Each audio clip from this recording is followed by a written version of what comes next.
नमस्कार, स्वागत है आप सभी का लाख टके की बात में। मैं हूं आपके साथ अजय वत्स और बुलेटिन की शुरुआत करते हैं मिर्जापुर से आई हादसे की भयंकर तस्वीरों के साथ। यहां चुनार थाना क्षेत्र में सरसों लादकर जा रहा तेज रफ्तार ट्रैक्टर ट्रॉली सड़क किनारे खड़ी कार पर पलट गया। कार के पास कुछ लोग भी खड़े थे जिन्हें हल्की चोटें आई। ये पूरा हादसा यहां लगे सीसीटीवी में कैद हो गया, जो न्यूज़ 18 आपको दिखा रहा है। राहत की बात यह है कि इस हादसे में किसी की जान नहीं गई। बताया जा रहा है कि ट्रैक्टर तेज रफ्तार में था और इसी की वजह से यह हादसा हुआ। देखिए तेज रफ्तार ट्रैक्टर कैसे अपना संतुलन खो बैठा और कार के ऊपर जा गिरा। वहां खड़े लोगों को चोटें भी आई, हालांकि गनीमत रही, कोई हताहत नहीं हुआ। रफ्तार की वजह से ये हादसा। महाराष्ट्र के नासिक से हैरत में डालने वाला एक वीडियो सामने आया है। यहां एक कुएं में फंसी बिल्ली और तेंदुए के बीच लड़ाई देखने को मिली। दोनों गलती से कुएं में गिर पड़े थे और जान बचाने के लिए एक ही हिस्से में खड़े थे। सबसे खास बात यह है कि तेंदुए से डरकर भागने वाली बिल्ली कुएं में गिरते ही भयमुक्त हो गई और दोनों पैरों पर खड़े होकर शेर की तरह तेंदुए को पंजा मारती नजर आई। पश्चिमी नासिक डिवीजन के उप वन संरक्षक के मुताबिक बिल्ली का पीछा करते हुए तेंदुआ कुएं में गिरा था। बाद में उसे बचा लिया गया और जंगल में छोड़ दिया गया। लेकिन देखिए जरा कैसे तेंदुए का मुकाबला छोटी सी बिल्ली कर रही है जाबाजी के साथ।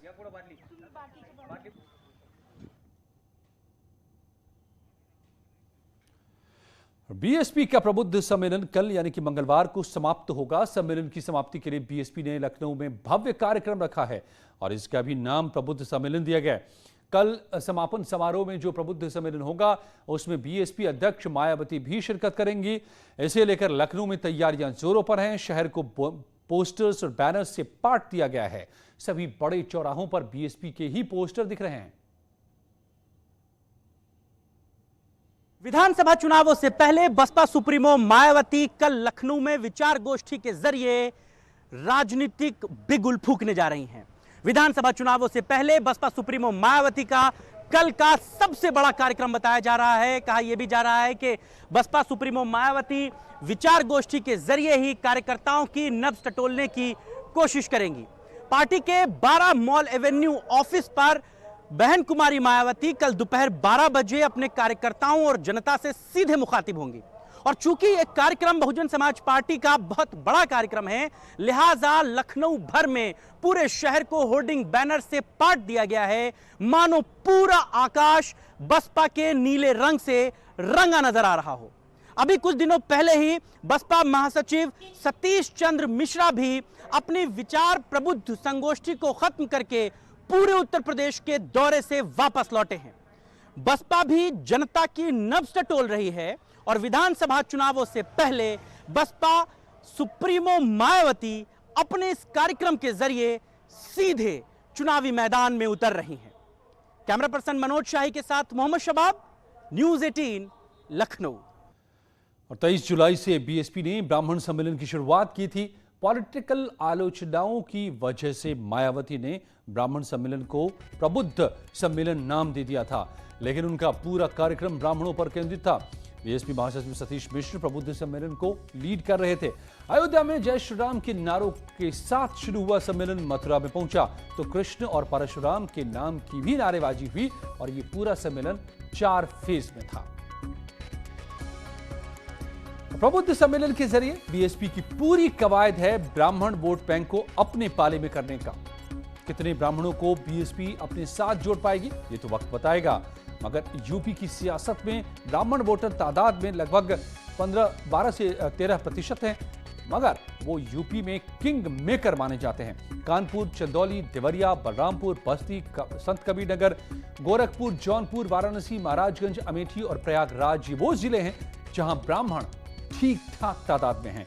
बीएसपी ने जो ब्राह्मण सम्मेलन किया उसमें उन जिलों को तवज्जो दी गई। साल 2007 में मायावती ने दलित ब्राह्मण गठजोड़ कर यूपी की सत्ता हासिल की। 2022 में भी वो अगड़ा दलित गठजोड़ करके सत्ता वापसी करना चाहती है। और 2007 से 2017 तक के विधानसभा चुनाव और ब्राह्मणों की बात करें तो 2007 में सबसे ज्यादा 41 ब्राह्मण विधायक बीएसपी से थे। बीजेपी से 3, समाजवादी पार्टी से 11 और कांग्रेस से सिर्फ 2 ब्राह्मण विधायक चुने गए थे। 2012 में बीएसपी के 10, बीजेपी के 6, समाजवादी पार्टी के 21 और कांग्रेस के 3 विधायक ब्राह्मण थे। यानी 2012 में ब्राह्मणों ने समाजवादी को वोट दिया। 2017 का हाल देखिए, बीएसपी के 3, बीजेपी के 46 हो गए ब्राह्मण विधायक, समाजवादी पार्टी के 3 और कांग्रेस के पास सिर्फ 1 ब्राह्मण विधायक थे। अब इसे अगर आधार माना जाए, इसका विश्लेषण किया जाए तो पिछले 3 विधानसभा चुनावों में ब्राह्मण जिसके साथ गया, सत्ता उसी के साथ आई। और यही वजह है कि हर पार्टी इन दिनों या पिछले कई महीनों से ब्राह्मणों को खुश करने में लगी हुई है। और सतीश मिश्र भी वही कर रहे थे। जितने भी प्रबुद्ध सम्मेलन किए, हर जगह उन्होंने ब्राह्मण को विक्टिम बताने की कोशिश की। राम परशुराम वाली थ्योरी का भी प्रचार किया। ब्राह्मण ट्रैक पर लौटने के पीछे भी बड़ी वजह है। 2012 और 2017 में मायावती ने मुस्लिम दलित गठजोड़ का फॉर्मूला अपनाया, लेकिन सफलता नहीं मिली। 2017 विधानसभा चुनाव में मायावती ने 99 मुसलमानों को टिकट दिया था, सिर्फ 5 उम्मीदवार जीत सके थे। और 2014 लोकसभा चुनाव में 19 मुसलमानों को टिकट दिया, मगर सभी हार गए। 2019 लोकसभा चुनाव में बीएसपी 38 सीटों पर लड़ी, 10 मुसलमानों को टिकट दिया, 7 उम्मीदवार हार गए थे। तो 2009 से बीएसपी ने ट्रैक को बदला, दलित ब्राह्मण की जगह दलित मुस्लिम पर ध्यान दिया और सत्ता से बाहर हो गए। अब एक बार फिर से 2007 वाले पुराने फॉर्मूले को अपना रही है और दलित ब्राह्मण गठजोड़ के साथ वापसी करने की कोशिश है। अगली खबर, अयोध्या को फैजाबाद लिखने के बाद विवादों में आए ओवैसी की रैली की तैयारियों को अंतिम रूप दिया जा रहा है। दरअसल अयोध्या के रुदौली में ओवैसी कल रैली करने वाले हैं और उनके स्वागत में जो पोस्टर लगे, अयोध्या के सीमा रानी मऊ में कार्यकर्ता ओवैसी का सबसे पहले स्वागत करेंगे। इसके बाद रुदौली में शेख महदूम शाह की दरगाह पर जाकर दुआ मांगेंगे और फिर रसूलाबाद चौराहे के पास कार्यकर्ताओं को संबोधित करेंगे। वहीं भेलसर के पास एआईएमआईएम कार्यकर्ता का कार्यालय का उद्घाटन होगा, जिसके बाद 2022 के लिए अयोध्या से चुनावी बिगुल फूकेंगे असदुद्दीन ओवैसी। राष्ट्रीय अध्यक्ष साहब हमारे, उनका रानी मऊ चौराहे पे 1 से 1:30 बजे का टाइमिंग है, वहाँ पे उनका स्वागत करेंगे। उसके बाद रसूलाबाद चौराहे रुदौली के अंदर कार्यकर्ता को संबोधित करेंगे। तो दरगाह शरीफ जाएंगे शेख मैडम की, वहाँ से फिर भेलसर कार्यालय में बैठेंगे।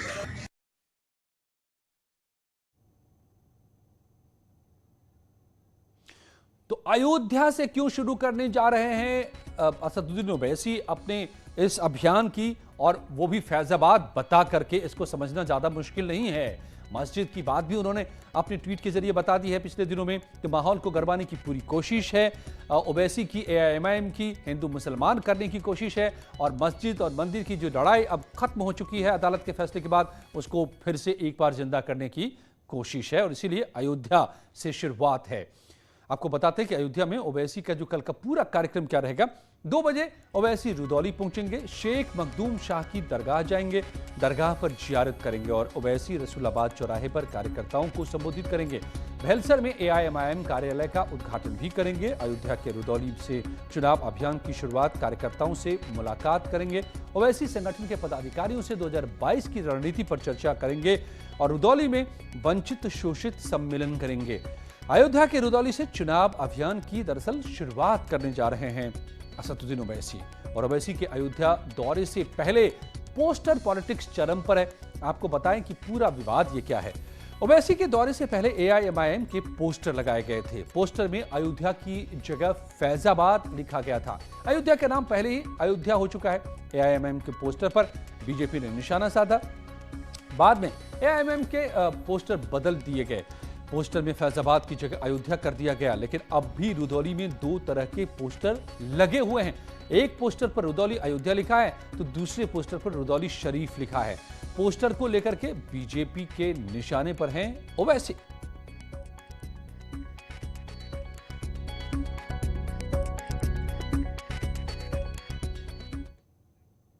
लौटते हैं कुछ ही पलों में दिन की और बड़ी खबरों के साथ।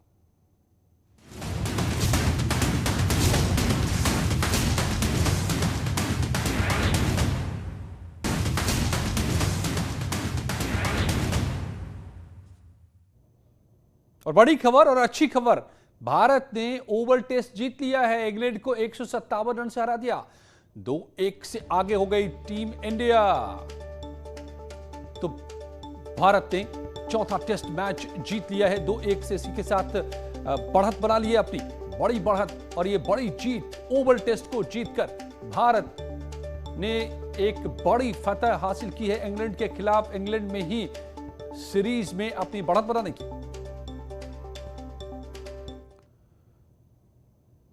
टोक्यो पैरालंपिक में बैडमिंटन में सिल्वर मेडल जीतने के बाद आज दिल्ली एयरपोर्ट पहुंचे नोएडा के डीएम सुहास एलवाई का लोगों ने ढोल नगाड़ों के साथ जमकर स्वागत किया और सुहास एलवाई को फूलों से सजी गाड़ी में बिठाया। वहीं तस्वीर नोएडा के डीएम आवास की है, जहां पर पहुंचने पर लोगों ने सुहास एलवाई का जोरदार स्वागत किया। इसके साथ लोग नाचते गाते नजर आए। देखिए, ये फिनाले था, ग्रैंड फिनाले पैरालंपिक्स का और पूरे ओलंपिक इवेंट का, जो आखिरी दिन एक गोल्ड और एक सिल्वर मेडल भारत ने हासिल किया। उसमें से एक नोएडा के डीएम एल सुहास का भी था। आज भारत लौटे तो जबरदस्त स्वागत। टोक्यो पैरा ओलंपिक जीतकर नोएडा के डीएम सुहास एलवाई अपने आवास पर पहुंच चुके हैं, हमारे साथ बात करने के लिए मौजूद हैं। सर, सिल्वर जीतकर आपने करोड़ों लोगों का दिल भी साथ में जीत लिया, क्या कहेंगे? मैं यही कहूँगा कि जो प्यार, सम्मान, आशीर्वाद देशवासियों ने दी है, उत्तर प्रदेश वासियों ने दी है, उसको वर्णन करने के लिए मेरे पास शब्द नहीं है। मैं इस मेडल को मैं पूरे देशवासियों को डेडिकेट करना चाहता हूँ। मुझे एक्चुअली मेरे पास शब्द नहीं है, इतने इमोशनल हुए आज जब से एयरपोर्ट से उतरे हैं और यहाँ तक आए हैं।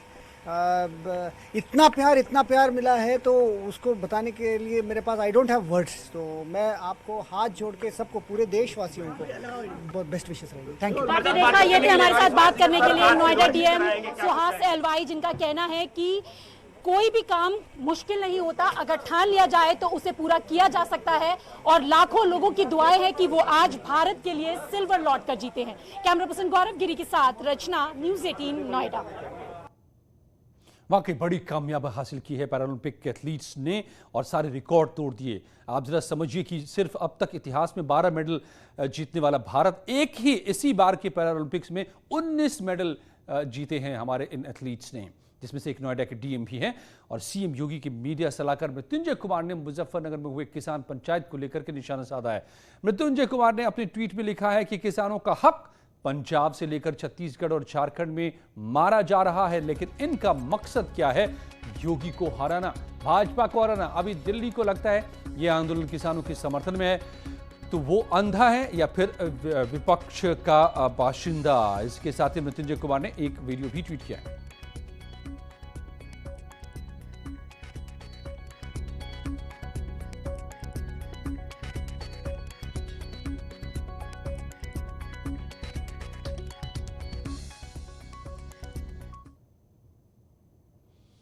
और दिन भर की इन बड़ी खबरों के बाद चलते चलते इस वक्त की सुर्खियों पर नजर।